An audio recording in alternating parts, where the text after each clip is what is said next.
Hello students, how are you all? I hope you all are fine. Today we will start our topic nutrition in plants. Plants में क्या nutritions होते हैं हम उसको इस chapter में देखेंगे. First of all, the definition of nutrition is the process of utilizing food for the various body requirements is called nutrition. हम जो खाना ग्रहण करते हैं उस खाने से हमें जो एनर्जी मिलती है in the form of carbohydrate, protein, vitamins, fat, ट्रफीज, these nutrient are called nutrition. इनसे हमें न्यूट्रिशन मिलता है for our various body requirements. Okay, next, nutrition is of two types. Nutrition दो तरह का होता है. First is autotrophic and second is heterotrophic. So autotrophic क्या होता है? तो green plants are called autotrophs और producers as they are capable of preparing their own food. जो हरे पौधे होते हैं वो अपना खुद खाना बनाने के लिए सक्षम होते हैं, इसलिए हम इन्हें प्रोड्यूसर्स या फिर ऑटोट्रॉफ्स कहते हैं. The leaves required raw material like carbon dioxide, water, sunlight to prepare their own food by a process called photosynthesis. जो हरे पौधों की पत्तियाँ होती हैं इनके अंदर एक लवक पाया जाता है, इसे जिसे पर्णहरित कहते हैं, और इस पर्णहरित के थ्रू ही, इस क्लोरोफिल के थ्रू ही ये अपना खाना बनाती हैं. और जो रॉ मटेरियल इनको चाहिए होता है that is carbon dioxide, water and sunlight, इसके थ्रू ये इन सब के थ्रू ये खाना बनाती हैं. और इस पूरे प्रोसेस को हम फोटोसिंथेसिस कहते हैं. इस फोटोसिंथेसिस, प्रकाश संश्लेषण के टॉपिक को हम आगे और ब्रीफ में पढ़ेंगे इसी वीडियो में. Okay, next is heterotrophic. Heterotrophic क्या होता है? So non-green plants and some other plants which depend on other plant for food or for other requirements are called heterotrophs. तो वो नॉन ग्रीन प्लांट्स जो अपना खाने के लिए या फिर अपनी अदर बॉडी रिक्वायरमेंट्स के लिए अदर प्लांट्स पे डिपेंड करते हैं, उन्हें हम हेटरोट्रॉफ्स कहते हैं. It can be divided as, ये चार तरीके से हम इनको डिवाइड करते हैं. First is parasitic plant, second is carnivorous plant, third is saprophytic plant and fourth is symbiotic plants. Okay, ये चार तरीके के हेटरोट्रॉफिक प्लांट्स होते हैं.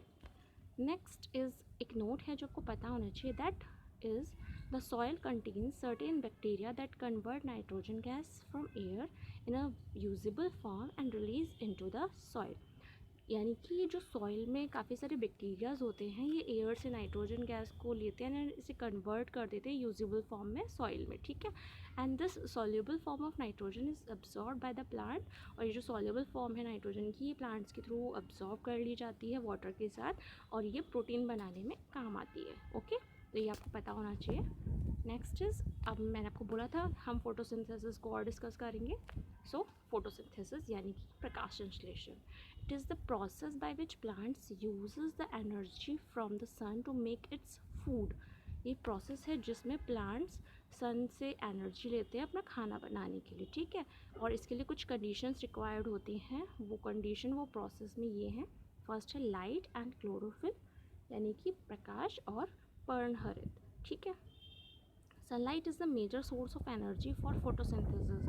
प्रकाश संश्लेषण की प्रक्रिया के लिए सनलाइट एक मेजर सोर्स है. Leaves are the site where photosynthesis take place. पत्तियों के अंदर प्रकाश संश्लेषण की प्रक्रिया होती है. Leaves have some special organelles called chloroplast which contain the green pigment called chlorophyll. Leaves के अंदर एक ऑर्गेनल्स होता है जिसे हम क्लोरोप्लास्ट कहते हैं, और इसी के अंदर ग्रीन पिगमेंट, आपका हरित लवक, पाया जाता है. ठीक है, it absorb sunlight and convert it into chemical energy. ये हरित लवक की सनलाइट को एब्जॉर्ब करता है और इसे केमिकल एनर्जी, रसायन ऊर्जा में परिवर्तित कर देता है. नेक्स्ट इज़, इसी में कंटिन्यू करेंगे. It absorb sunlight and convert it into chemical energy same which is then use to prepare food, जो कि खाना बनाने में काम आता है. Some plants like cacti do not have leaves, they make food by their green stem. कुछ plants होते हैं जिनमें, आपका एक एग्जाम्पल है कैक्टी यानी कि cactus.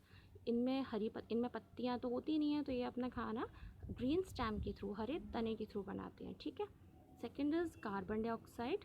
Leaves take carbon dioxide and release oxygen through tiny pores called stomata are also present in green stem of plant. हरी पत्तियाँ क्या करती हैं? कार्बन डाइऑक्साइड लेती हैं एंड ऑक्सीजन रिलीज़ करती हैं इन पत्तियों के अंदर छोटे छोटे टाइनी पोर्स होते हैं, छोटे छोटे छेद होते हैं, जिन्हें हम स्टोमेटा कहते हैं। इन्हीं के अंदर आपका कार्बन डाइऑक्साइड ये लेती है और ऑक्सीजन रिलीज़ करती हैं, ठीक है। और ये कहाँ होते हैं, ये ग्रीन स्टेम में होते हैं, okay. Next is water. It is absorbed from the soil by a small root hair in the ground. There are special conducting tube called xylem which carries water to the food making cells in the leaves. पौधों की जड़ों में नीचे root hairs होते हैं जो ground से पानी को ऊपर जहाँ पे पत्तियाँ खाना बनाती हैं वहाँ लेके जाते हैं, और इन कंडक्टिव ट्यूब को हम जाइलम कहते हैं, ठीक है। और ये फूड मेकिंग सेल्स जो होती हैं वहाँ तक पानी को लेकर जाता है, ठीक है।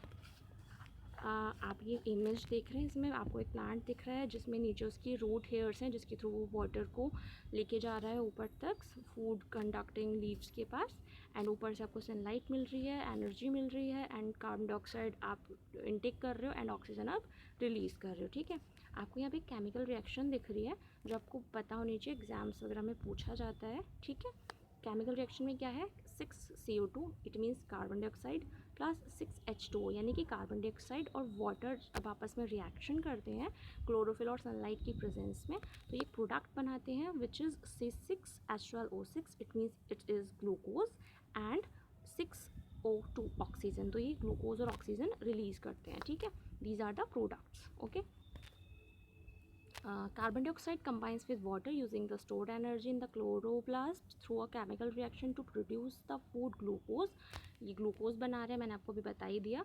The glucose is then transported through special conducting tubes called phloem, यानी कि ये जो ग्लूकोज है ये जो जिन ट्यूब्स के थ्रू आगे ट्रांसपोर्ट किया जाता है different part of the plants, उसे हम फ्लोएम कहते हैं। And some of the glucose is used immediately by the plants for energy के लिए कुछ ग्लूकोज इमीडिएटली प्लांट्स के थ्रू यूज़ कर लिया जाता है। And some is stored by starch, और कुछ स्टार्च के रूप में एकत्रित हो जाता है।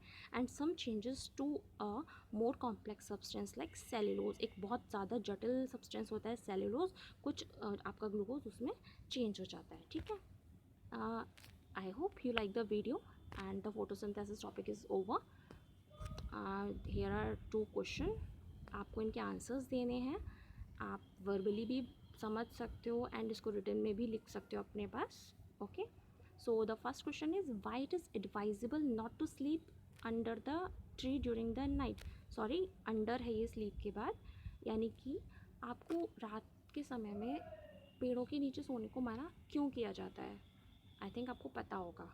Second is the difference between autotrophic and heterotrophic. मैंने स्टार्टिंग की आई थिंक सेकेंड स्लाइड में ही आपको बताया था कि ऑटोट्रॉफिक और हेटरोट्रॉफिक क्या होते हैं, तो आपको ये आंसर करना है, ठीक है, ओके क्लास।